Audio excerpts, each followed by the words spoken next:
Bismillahirrahmanirrahim. Assalamualaikum warahmatullahi wabarakatuh. Perkenalkan, nama saya Sahrul Gunawan, NIM 44180366. Baiklah, saya akan menjelaskan Islam di Spanyol. Islam di Spanyol diawali sejak masa dinasti Muawiyah di bawah kekhalifahan Khalid bin Walid 705 sampai 715 Masehi yang berpusat di Damaskus. Tiga tokoh Islam yang dianggap berjasa dalam penyebaran awal Islam di Spanyol, mereka ialah Tariq bin Malik, Tariq bin Ziyad, dan Musa bin Nusair. Wilayah ekspansi Islam ada zaman dinasti Umayyah mencapai maksimal. Kemajuan di zaman dinasti Abbasiyah lebih di bidang ilmu pengetahuan. Selanjutnya perkembangan Islam di Spanyol. Ketika Islam masuk di Spanyol hingga sebelum jatuhnya kerajaan Islam berakhir di sana, Islam memainkan peranan yang sangat besar saat itu hingga berlangsung lebih dari 7,5 abad. Sejarah umat Islam di Spanyol itu dapat dibagi menjadi 6 periode, yaitu periode pertama pada tahun 711 sampai 755 Masehi. Islam Spanyol pada periode ini berada di bawah pemerintahan para wali yang diangkat oleh kekhalifahan Bani Umayyah yang berpusat di Damaskus. Pada periode ini stabilitas politik negeri Spanyol belum tercapai secara sempurna. Dan yang kedua, periode kedua 755 sampai 912 Masehi. Spanyol pada periode ini berada di bawah pemerintahan seseorang amir, tetapi tidak tunduk kepada pusat pemerintahan Islam yang saat itu dipegang oleh Khalifah Abbasiyah di Baghdad. Amir yang pertama adalah Abdurrahman al-Dakhil, kemudian dilanjutkan oleh Isyam I, Hakam I, Abdurrahman al-Awsat, Muhammad bin Abdurrahman Munzir bin Muhammad bin Abdullah bin Muhammad. Dan yang ketiga, periode ketiga ini pada tahun 912 sampai 1013 Masehi. Pada periode ini Spanyol diperintah oleh seorang penguasa yang bergelar Khalifah. Gelar ini mulai dipakai pada tahun 929 Masehi. Khalifah besar yang memerintah pada periode ini adalah Abdurrahman al-Nasir tahun 912 sampai 961 Masehi, atau Hakam II 961 sampai 976. Selanjutnya, Julia Parawansa NIM 44210 akan menjelaskan tentang perkembangan intelektual.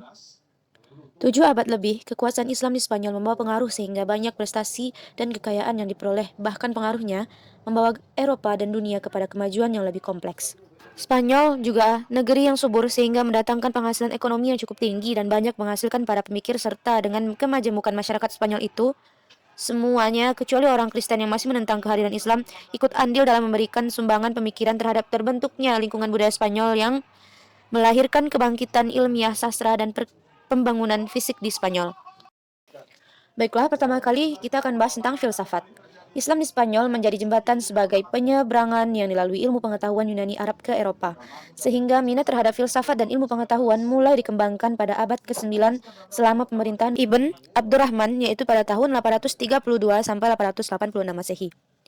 Tokoh utama pendirinya yaitu Ibn Bajjah. Tokoh ini dilahirkan di Saragossa, lalu pindah ke Sevilla dan Granada. Masalah yang dikemukakan yaitu bersifat etis dan aksalogis. Kemudian tokoh utama kedua yaitu Ibnu Tufail yang berperan sebagai masalah kedokteran, astronomi, dan filsafat. Dia penduduk asli dari dusun kecil di sebelah timur Cardaffa, dan karya yang paling terkenal adalah Hayy Ibn Yaqzan. Hingga akhir abad ke-12 Masehi, muncul seorang pemikir besar pengikut Aristoteles, yaitu Ibnu Rushd, yang lahir pada tahun 1120 Masehi, yang mana ciri khasnya adalah kecermatan dalam menafsirkan naskah-naskah Aristoteles dan kehati-hatian dalam menggeluti tentang keserasian filsafat dan agama. Dia juga ahli di bidang fikih dengan karyanya yaitu Bidayah al-Mujtahid. Selanjutnya adalah ilmu sains. Ilmu kedokteran, musik, matematika, astronomi, kimia, dan lain-lain juga berkembang baik di Spanyol pada saat itu. Orang yang paling masyhur pada bidang ilmu kimia dan astronomi adalah Abbas ibn Farnas. Dialah yang menemukan pembuatan kaca dari batu. Kemudian Ibrahim ibn Yahya al-Naqash terkenal dalam ilmu astronomi. Dia dapat menentukan waktu terjadinya gerhana matahari dan lamanya. Ia juga berhasil membuat teropong modern yang dapat menentukan jarak antara tata surya dan bintang-bintang. Selanjutnya, Ahmad ibn Ibas dari Cordova adalah ahli di bidang obat-obatan. Ummu Al-Hasan binti Abi Ja'far dan Al-Hafiz adalah ahli kedokteran dari kalangan wanita. Dalam bidang sejarah dan geografi, lahir banyak pemikir terkenal, di antaranya adalah Ibn Zubair dari Valencia. Ia telah menulis tentang negeri-negeri Muslim Mediterania dan Sicilia. Selanjutnya, ada Ibn Battuta dari Tangier, telah berhasil mencapai Samudra Pasai dan Cina. Kemudian Ibn Khatib telah berhasil menyusun riwayat Granada. Sedangkan Ibn Khaldun adalah perumus filsafat sejarah. Selanjutnya adalah ilmu fikih dari kelompok 13. Ilmu fikih dalam Islam Spanyol dikenal sebagai penganut mazhab Maliki yang dikenalkan oleh Ziyad ibn Abdurrahman. Perkembangan selanjutnya ditentukan oleh Ibn Yahya yang menjadi qadli pada masa Hisham ibn Abdurrahman. Adapun ahli fikih lainnya diantara adalah Abu Bakar ibn Qutiyah, Munzir ibn Sa'id, Al-Baluti, dan Ibn Hazim. Selanjutnya adalah musik dan kesenian.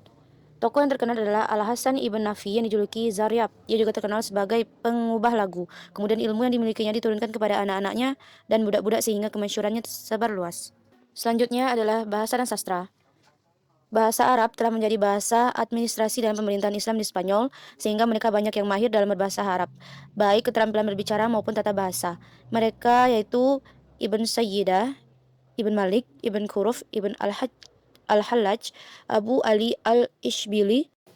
Karya sastra yang muncul pada saat itu adalah Al-Iqdi, Al-Farid, karya Ibn Abdurrahman Rabbih, kemudian Al-Zakirah, Fi Mahasin, Ahla, Al-Jazirah oleh Ibn Basham, kemudian kitab Al-Qalaid, karya Al-Fath Ibn Khakan. Kemudian faktor terusirnya umat Islam dari kawasan Spanyol, yaitu yang pertama kali konflik Islam dengan Kristen, yang mana penaklukan Spanyol, para penguasa Muslim tidak melakukan Islamisasi secara sempurna. Mereka membiarkan orang-orang Kristen yang sudah ditaklukkannya mempertahankan hukum dan adat mereka. Namun dengan demikian, kehadiran orang Arab Islam telah memperkuat rasa kebangsaan orang-orang Spanyol Kristen. Dan hal inilah yang menyebabkan negara Islam di Spanyol tidak pernah berhenti dari pertentangan antara Islam dan Kristen. Tidak adanya ideologi pemersatu. Di tempat-tempat lain biasanya para mu'alaf diperlakukan sebagai orang-orang Islam sederajat. Namun di Spanyol ternyata orang-orang Arab tidak pernah menerima orang-orang pribumi, karena mereka masih memberi istilah ibad dan muwalladun yang dinilai merendahkan, sehingga lambat laun kelompok etnis non-Arab ada yang sering menggerogoti dan merusak perdamaian. Kemudian adanya kesulitan ekonomi. Lalu yang terakhir adalah tidak jelasnya sistem peralihan kekuasaan. Kekuasaan di Spanyol ini menyebabkan perebutan kekuasaan di antara ahli waris. Bahkan karena inilah kekuasaan Islam di Spanyol runtuh dan muncul Muluk al-Tawaif. Yang terakhir adalah Islam merasa terpencil di Spanyol itu sendiri.